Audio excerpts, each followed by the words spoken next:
Any questions, correct? Move to approve. Second.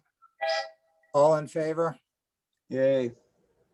Aye, okay, unanimous. I do have a question about the minutes. So Alicia and Alyssa have done a great job. They're very thorough. They're very complete. When the minutes of February 4th arrived and I went through 7 fully typewritten pages, I wondered, are we overdoing it? I mean, it's a great record, but should we be a little more concise maybe with our minutes, highlighting actions and non-actions or whatever? So I'm just throwing that out to the commission to see what you all think. And who reads these minutes other than they go back to the town clerk and the council, I'm sure, reads them, and whoever else, I don't know. Usually 1 or 2 pages is all it is a requirement, but it just depends on each commission's needs.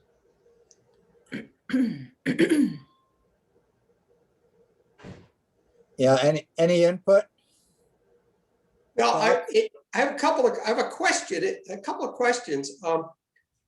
Are there any guidelines in the town charter or anywhere else that would lay out what should or should not be in minutes? And the answer to that may be no, but anyway, I would ask that. And second, is there any way to count how many clicks on the minutes occur on the town website? Yes, IP could do that. Yeah, now it's going to be a pretty modest number, I suspect, but you may have people from the press checking it. Minutes should be brief. Most commission meetings are brief. It's not meant to be like a word for word. Right. What happened. Right. Yeah, the custom is to short and sweet, like Harrison outlined. And on the other hand, if I were a citizen, this would be really great to read. So yeah. Hi, this is Alicia. So when I took over from Renata, the minutes used to be 1 page. And I think this was like pre-pandemic. We were discussing less substantive issues at the meetings, and it was a lot of, remember we were like every meeting we had someone present from outside, like an outside agency. So the meetings were very brief. When I took over, a couple of things happened. The press started reading our minutes and attending our meetings, and then the pandemic happened. And so, we sort of made a concerted effort to make things a little more precise than they had been previously. And so I think that's what I handed over to Liz. I mean, my minutes the minutes have been quoted in the press previously, which I think is part of, why they got a little more precise. Well, that's a good thing if they're being quoted, Tom. Of all the things I've read about the town, the ordinance, et cetera, I've never seen anything giving a directive about minutes. Yeah, there actually, Harrison, is a directive. They usually do a once a year briefing by the town lawyer on what is required on I don't know whether it's under the Freedom of Information or another act, but there is some form of requirement that's worthwhile looking into, but we more than cover it with 7 pages, that's for sure. Yeah. All right, why don't we just let this be, and I will research that and get back to you. My comment is that with the minutes like this, and I commend, it's a lot of time. How long did this take to do? This is a lot of work. Well, I'm typing as I go, so it's actually not too much work. You're good at this stuff. That's great. But I'm not being flip, but you don't even need to go to the meeting. You just need to read these minutes. They're that good, and they are. As I read them, they're not controversial. They're not making statements that are going to create problems for us, I don't think. So that's one problem with very long minutes. If they are not well edited, and they can create more controversy than is helpful. But this is not these are not like that, so. But I would probably say that my style is probably informed by being a disability activist and not being able to attend many meetings myself because of my disability. And so that's why I would try to err on the side of trying to be as articulate as possible. But I totally understand why we would want to be more brief, and I can definitely work on that. Last month was shorter than the month before. It just had PowerPoint slides on it because I wanted to make sure that we had their graphics. So well, anyway, these are, Yeah, when I asked Alyssa if she taped it, she said, no, she just does it as she goes. And that's Amazing. just another example of the generation gap. Yeah. Okay, we'll think it over. I'll check the directives and we'll get back and we'll decide which direction we go. As for now, Alyssa, please continue as you have been. yes, I'll try to be to edit myself more too. I'm also getting a sense for what we're supposed to be relaying too. Okay, sounds good. Next item, Jen. Okay, well, so everybody knows we're doing the vaccination clinics right now of teachers. We started yesterday of our public schools. We did 350 yesterday. It was great. You know, Dr. Lutzy and his team are a dream to work with. And so it went very smooth, no issues whatsoever. Today we have a second dose clinic, and then the 100 daycare workers coming in for the J&J shot. So to date, we've done 1,700 first doses, and we've done 200 second doses, 200 more today, so it'll be 400. And we've done our 75 and over population, 92.82% have been vaccinated with their first dose. The 65 and over population, 70.77% have been vaccinated. So we have very good numbers going. Obviously, when we can get back to the 55 and over, you know, once we're done with all the educators after March, you know, we're hoping to work on that number. But for now, we're working with all the schools. That's the public schools, that's the private schools, and all the daycares and anything associated with childcare. So that's where we're at. So far, so good. what is the degree of hesitancy that you're seeing in the community on vaccines? None. The demand is far exceeds supply. I mean, All right, people are just, you know, up in arms over the fact that, you know, we're doing the teachers first, but we follow directives, and the teachers have been in the schools all year.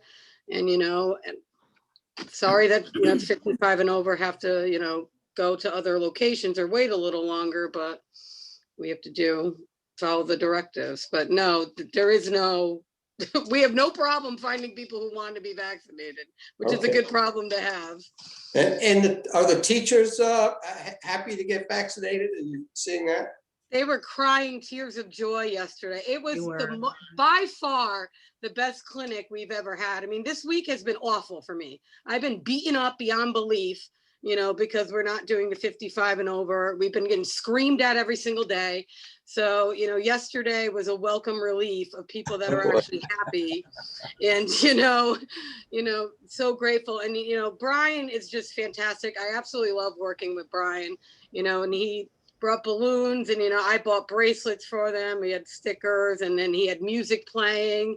So, I mean, it was a real like celebration that, you know, they can see that finally it's here. So it was just wonderful. I mean, it really was. They all followed directions. They came at their exact time. They brought their form. So it was literally the fastest, smoothest we've ever had. It was just a dream. Wow. It really was. Well, I hope you haven't been beaten up too bad, but on behalf of me, and I suspect all the commissioners, we salute you and the whole team. And we do not want to beat you up. We want to commend you and celebrate. So, if that helps. Jen's been getting Jen's getting a lot of recognition and praise around the community. That's great. And, you know, it's very nice. I know, Jim, you've been there. I don't know who else has been, but, you know, there are a couple of greeters And then there's a sign in for people, Jen being one, Marcy being another. There's also a woman who takes them back, kind of directs them to each site for the vaccination. There have been 3 to 6 vaccinators at all clinics. HHS is well represented with the Marcy at the desk, and Bethany has been doing lots of immunizations. I'm doing it. We have school nurses, we have the public health nurse, and one day we did have a couple of EMS people under supervision doing it also. So it's and you know, with the flood of vaccines arriving, if they ever do, as they're projected, I mean, we're going to be. I mean, yesterday was great the way we handled 350 people. You know, often like the first day of 300 people was a much slower, tedious, prolonged process. This is very efficient yesterday. So it's a great thing for the community, and they are all appreciative, all the teachers, all age groups. And, you know, I think those absentee teachers, those numbers are going to diminish and disappear with the vaccine. So it's a plus. I didn't know we were getting J&J for the daycare people. One thing about Paul Offit, who's an infectious disease person at Children's Hospital of Philadelphia, is involved in the J&J research, et cetera. In fact, he developed the rotavirus vaccine, which is something that's given to infants, and which is one of the prime killers. It's a gastrointestinal infection throughout the world. And he was very involved, and probably the most premier person with that. He's doing Johnson & Johnson research, second phase booster shots. And as I mentioned this morning on the EOC thing, they're 3 times the antibody levels after the booster with Johnson & Johnson. So that may end up being in the same percentage category as the Moderna and Pfizer. One little tidbit, New Canaan Men's Club, Jim, I don't know if you're on tune, or Tom or whatever. They had Pietro Marghella, who was has a doctorate in public health and science. Anyway, he was commenting on where we are with the vaccines, et cetera. He quoted Fauci as saying that, you know, we're going to flatline it by the end of August to September. And Osterholm, who's another noted person in the pandemic area, was predicted more of a November, December. He also stated that we're in the last administration, not using names, but the last administration was all the information was clipped. They were told what they can say. There was no public opining of anything. He said with the new administration, he said the information is more accurate, faster. So FYI. Anything else, Jen? Nope. Okay. Thank you. So Bethany is out in California with her daughter, grandchild, and hopefully having a great time. She was fully immunized before she left. And so hopefully she enjoyed. I said she was more than invited, more than welcome to attend our session this morning. It would be 6 a.m. out there, but she deferred. Okay, so Marcy, would you give us a little update on adult services? Sure. The food pantry is being used consistently still. The New Canaan 3rd grade classes are also collecting for the pantry this month. Whereas, as Jen said, we are continuing to partner with the health department, helping residents sign up and take part in clinics. Now that the educators are being vaccinated, we are helping to find available locations for the 55 and over, but they are pretty self-sufficient, and we have not been having a huge not a lot of calls about that. OSHA training at the fire department has been completed through on-site days as well as Zoom presentations. Bethany has had many outreach Zoom presentations. She has presented at the Rotary Club, NCL, the Beautification League, the Community Foundation, and with Waveney on Channel 79, explaining what Human Services is doing and explaining our mission statement. So that has been great. We are really getting out there and letting people know about us.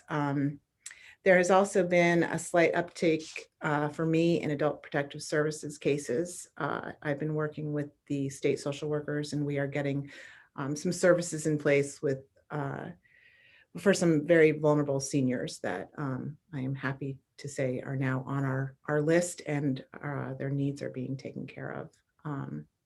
And that is about it for the adult and senior and human services as a whole. Thank you, Marcy. Mhm. Marcy, were those individuals already on our list as, high risk, or are these new? They were. We knew about them, but I think there were some moves by children, and the children, not to put this on children's shoulders, but sometimes children don't realize the needs of some parents, and there were moves to Florida, et cetera, and services weren't really in place, and so those are being taken care of. Thank you. Mhm. A quick shout out to Russ for convening that panel on Channel 79 of the first selectman and Jen and Bethany talking about, with Russ leading the discussion, what was going on. Again, it's a wonderful outreach thing for the commission, for the town.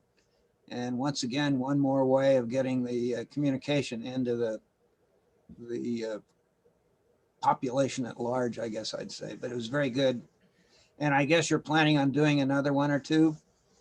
Yeah, we shot another one with Dr. Khan out of Newbonts and Dr. Perry out of Stanford, which they go into more of the clinical detail behind the vaccines and why some physicians choose one over the other.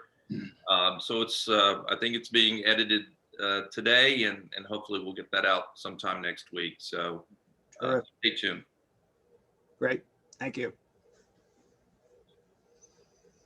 Yeah, thank you, Marcy. Jackie, Youth and Family Services.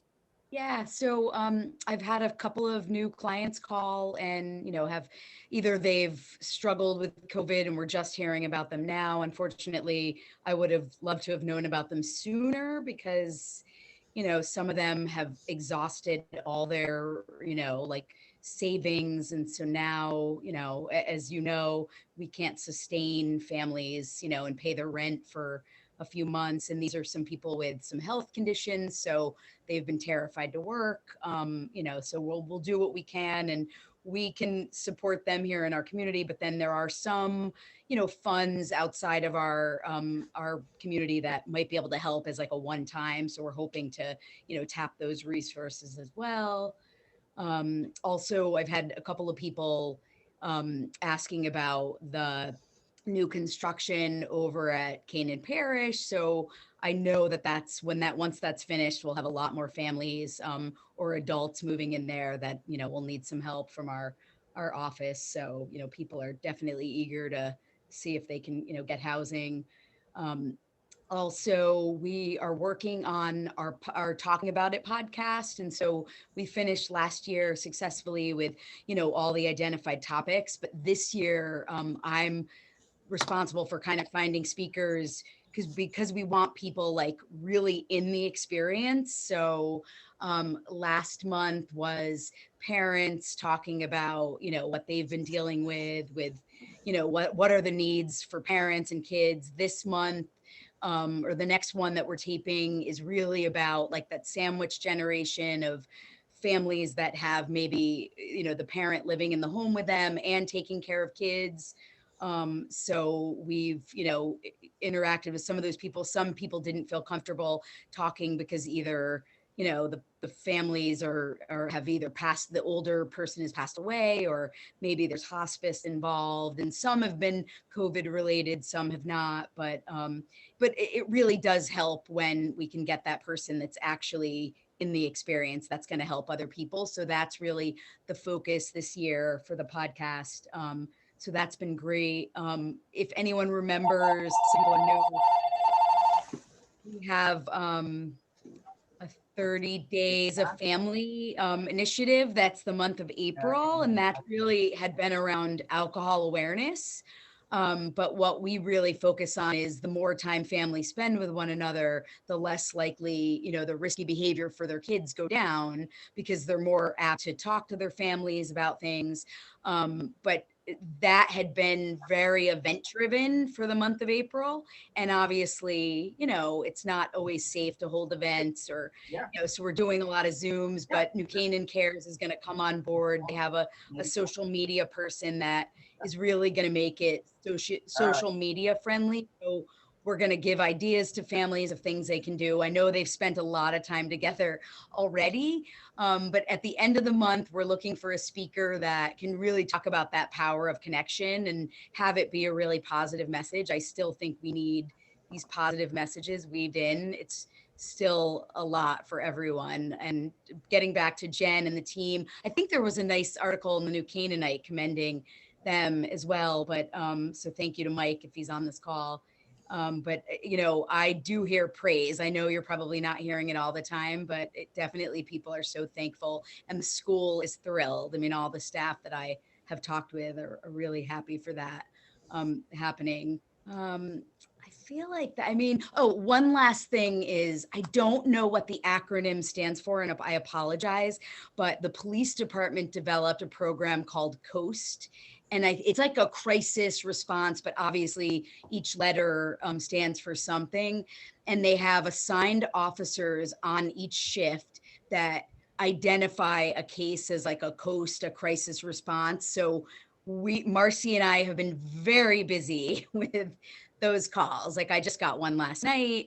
So, I mean, I feel like it's every other day that we're getting a police call to respond to. And it's obviously, severe psychiatric issues for all ages. It's not just children, it's everybody. So that's definitely something that I think is a great thing. And we love partnering with the police, on that. So I'll definitely, if anyone wanted one of those officers to come and talk about that in the future, I think that'd be a great thing, kind of hear about what that program is, because the idea would be lowering sort of the recidivism of those calls. So the hope would be if you can get that person linked up with the right services, hopefully then the police aren't the ones that they're needing to reach out to, they're getting the help first. So that's the whole point of this. But if anyone has any questions, I'm always available. It's good to see all of you. Jackie, I have a question. How, like logistically, how does that work? So if the police get a call that's been identified as like a crisis with the COAST team, do you go immediately to that call with them, or do you just do follow-up? Yeah, just a follow up. Like they would respond. Well, I've always followed up with family disputes, but these get logged differently, and it's because of and the family disputes can have psychiatric issues, as I've said, substance abuse, like a very myriad of issues.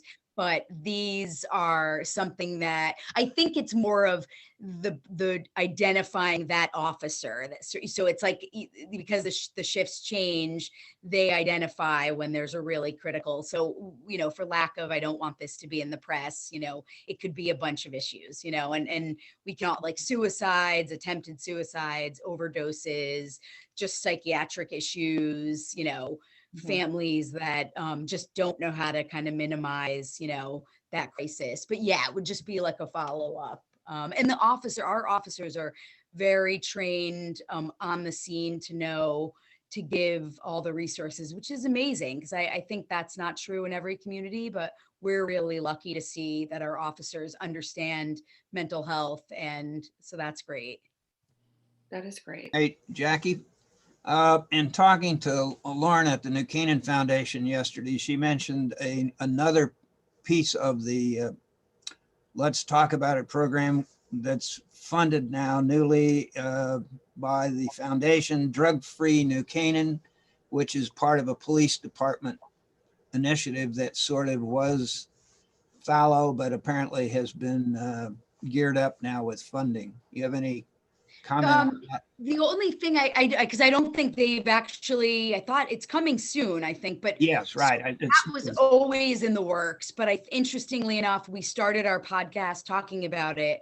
And then we started meeting with 3 committees through Lauren, the Community Foundation, behavioral health committees on you know, what do we need in the community? And we already had this existing drug-free NC website, but everyone felt like that title was very kind of limiting. It was doing so much and offering so much information.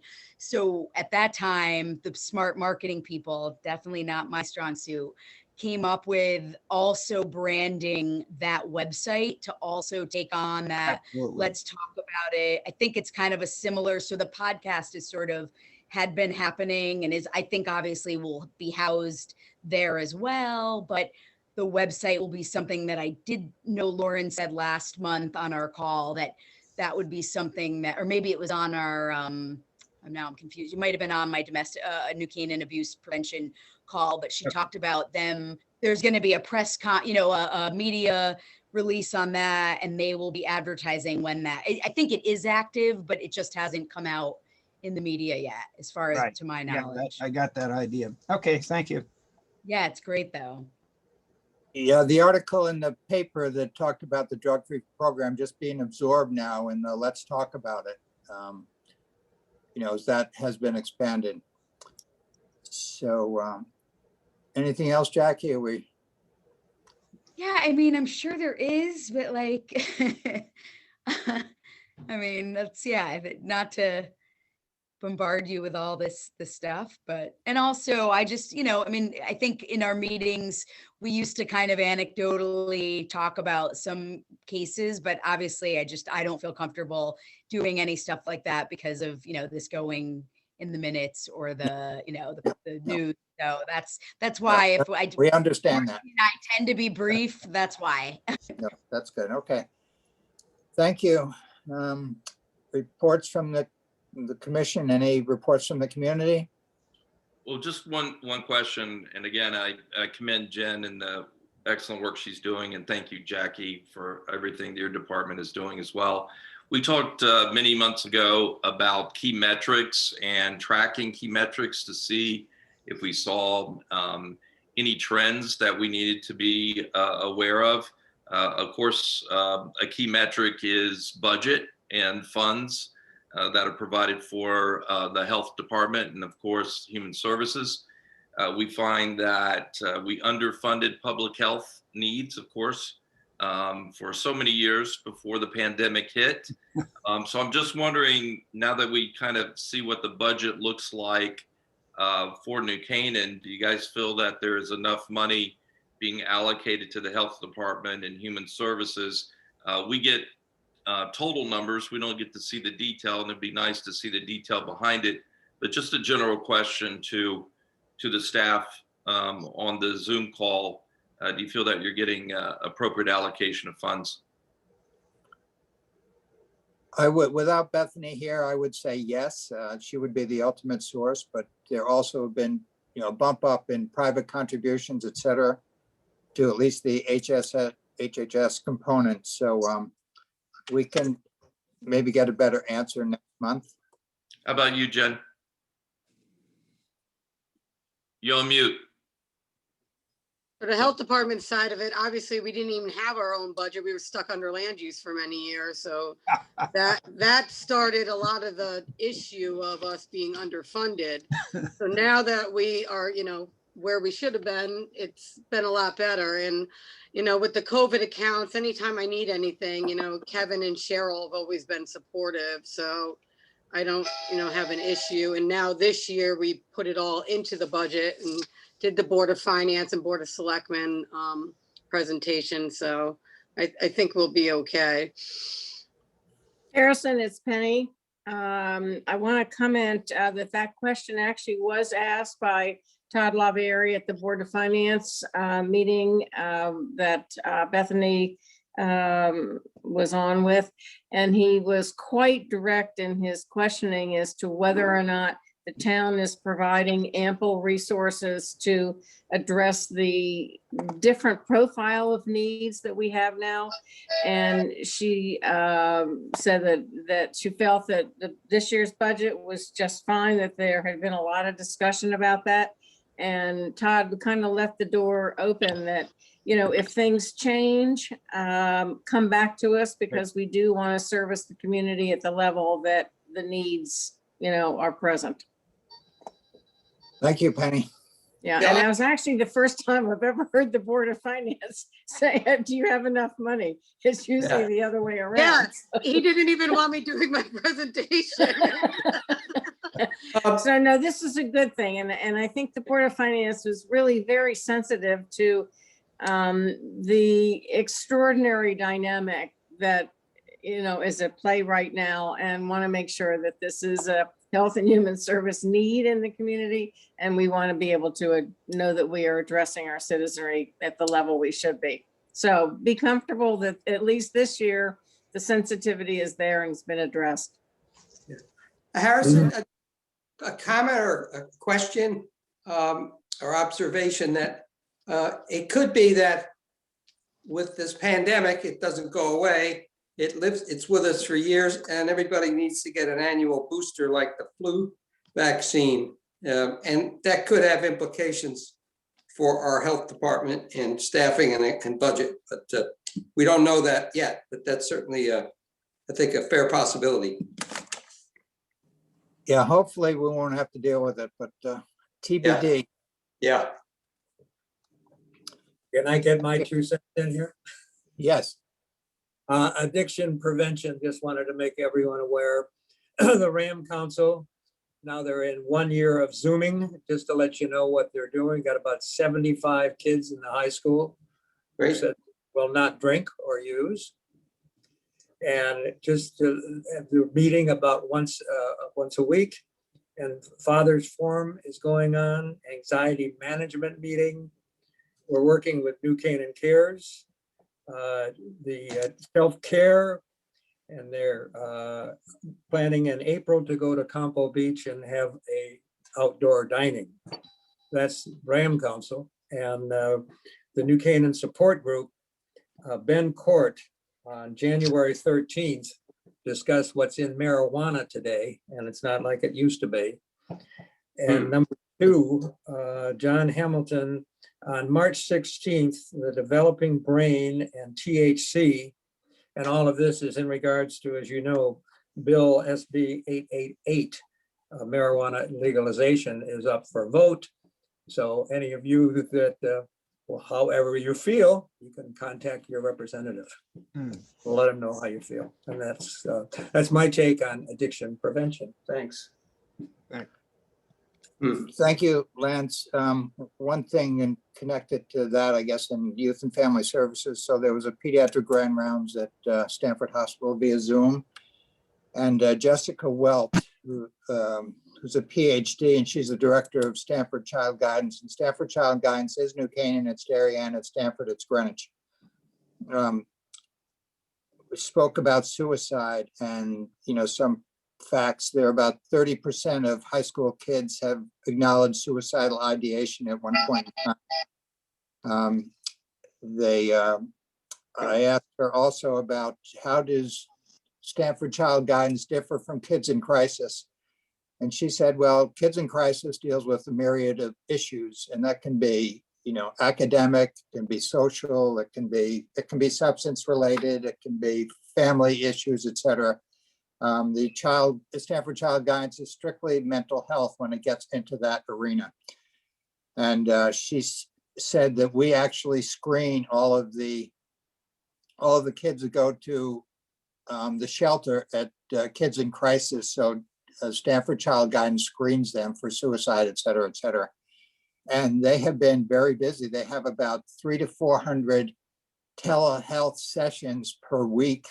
They get about 25 or 6 intakes per week. And they also have ongoing groups for teens with, English speaking and Spanish speaking. So it's really it's impressive. And she was also, so FYI, if any of us encounter anyone with that kind of issue, I think it would be a very good referral source. Old business, let's see, telehealth. We did mention it somewhat. Jim, you want anything to add on that?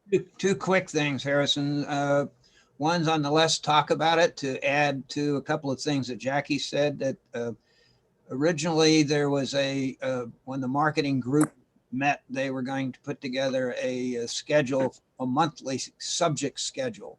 As it's turned out, they're now going to be taking on information as it appears. And so if the commission or the department, either department has any inputs they want to get on the website, you can send it to me or to Susan directly. But basically they will assemble whatever information looks relevant of the moment. So that's, once again, they've added substantially to the website. There's hardly a stone left unturned in terms of the kind of information and resources you can get through that. The other thing is I had sent out a note, the AARP National and AARP Connecticut Foundations are looking for grants. They're small grants. Our navigating series was what resulted not from a grant from AARP, but that was the catalyst last year. I don't see any immediate opportunities, but if anybody has any ideas for community improvements that cost less than $10,000, send them along and we'll send in a grant request. But other than that, obviously telehealth is now part of the woodwork. The good news from COVID is that everybody is telehealthing and very positively. So I'm delighted that we're still in the vanguard in terms of our New Canaan seniors telehealth. And beyond that, that's it. Thank you, Jim. That was actually going to be in the new business, what we just dealt with, but it did, your email arrived after the agenda. So, but that is, so Jim's suggestion was to think about what we could do if we want to, apply for the grant, be it Connecticut or national. And his suggestion was possibly, adding more benches for a social phenomenon in the old center school parking lot area. But we can think about this. The grant requests have to be in by April 15th. And the last time we did it, I think, was it the night before or so. So we can think about it if any brilliant ideas about what to do or what to apply, what grant to, not what grant to apply for, but what we should apply. Jim, just to let you know, we have a grant writer now on board to help us with some of our grants, and we'd be happy to lend her services to you if you need it. Thank you. Great, thank you. The old business, back to kids in crisis. So what Penny said with the finance board, et cetera. So if you know what, with the grant with kids in crisis, it was, I think last year was 56 and we were contemplating bumping it up to 58 or 60. Well, it went to town council and they had suggested 90,000, which was, that was in the neighborhood of the original request from Kids in Crisis. And that would cover the salary, the health insurance, the proportionate for the shelter, et cetera. And so it was kind of shocking because all I've ever heard is that, money, as Penny alluded to, is retracted as opposed to offered. And so that was a little bit of an eye opener. So the town council did go for it. We looked at what they had requested and thought 89 was the number. So we were going to bounce that back. It did have to go through the finance board, so to be approved, but that's the present status of the grant request from Kids in Crisis. Boy, that's great. Wow. So it's a good thing and it's very popular. And I think that's always the thing. When you give them 1 year, you have to keep following it up with that same kind of number or no one's happy, but c'est la vie. It's good that we have it for this upcoming year. And there is talk, and maybe some of that could go into getting some Kids in Crisis presence at middle school. Sachs.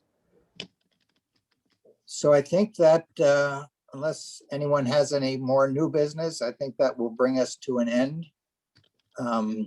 A quicker meeting this time. Our next meeting will be April 1st, same time, same station. May I have a motion to adjourn? Motion to adjourn. Second. Second.